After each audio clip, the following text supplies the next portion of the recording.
Hi Sue, hi Emily. Hi. Hello. This is your book signing, your book launch, the book we talked about 2 years ago, and here it is in the flesh, so to speak. And I see you just sold the last one, yeah? Yeah, we brought 20 over here. Imagine putting these heavy books in your suitcase and not knowing how many are going to sell. We've sold them all. It's fantastic. Congratulations, that must be really, really gratifying, and it feels good, yes?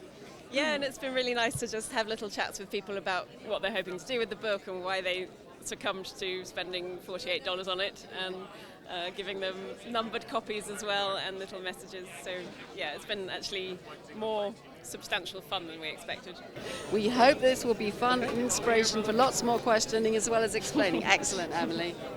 That's the last one we've got here. So thank you for buying it. Very exciting Enjoy. to get to 20. So it's been a long road. When did you start the book? Well, Emily had this brilliant plan that if we were going to do the book at all, we'd got to go somewhere, not England, away from all the tedium, and spend a month in an Airbnb. And we chose Madeira. She wanted a swimming pool. The swimming pool was 12 degrees. It was really cold. And we worked incredibly hard. She's a bit of a slave driver. We had to write down all the hours, well, all the minutes that we worked. We had a schedule and a spreadsheet and everything. But it was fantastic. I really enjoyed that part of it. But then all the tedious stuff that comes after that just went on, and then we thought it would never happen. And we got these books about a week before we came here. And it, really? Yeah, it really was, yeah. So we're so relieved. And it's been brilliant fun. And this conference has been great, and it's also just emphasizes what the book's about, that we really don't have answers, that it's a deep mystery still. I mean, I keep saying consciousness is an illusion, and that's what I mean by the fact that we got so much wrong, that we haven't even got the basis of what we're trying to explain yet. So the book is all full of questions and perplexity.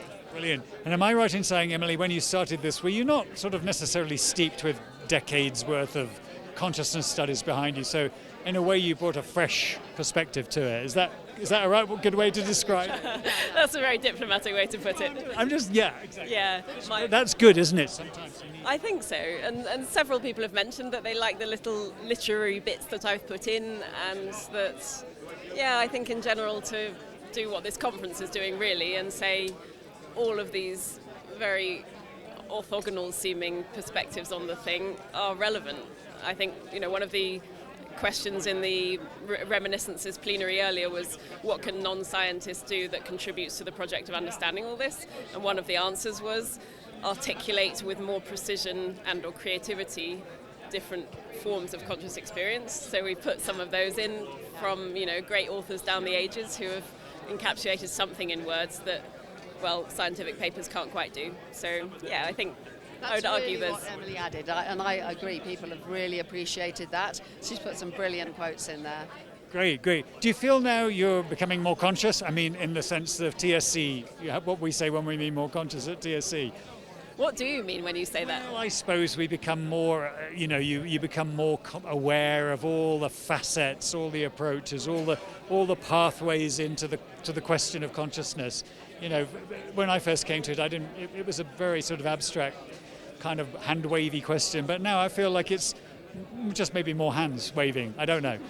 Yeah, there's a hell of a lot of hands, and sometimes it feels completely overwhelming, and then one can try to come back to a version of that central question, whether you think of it in hard problem terms or in some other terms that really do it for you, and then, sidle back out into all the side avenues again and try to keep coming back.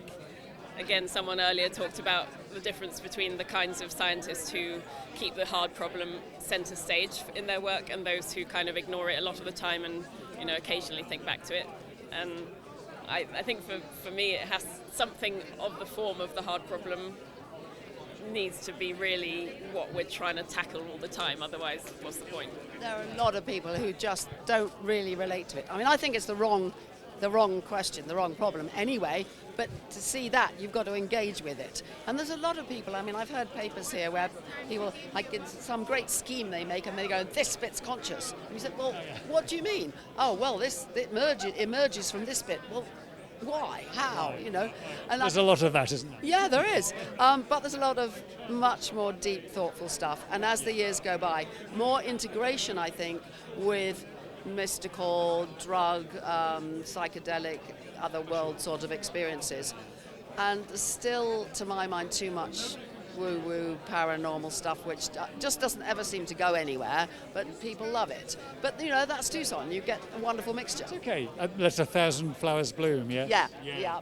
All right, well, both of you, thanks so much. This is great. I hope the book goes on to monumental success and we see it in good bookshops everywhere and people really enjoy it and it's a great contribution. So thanks so much for both of you.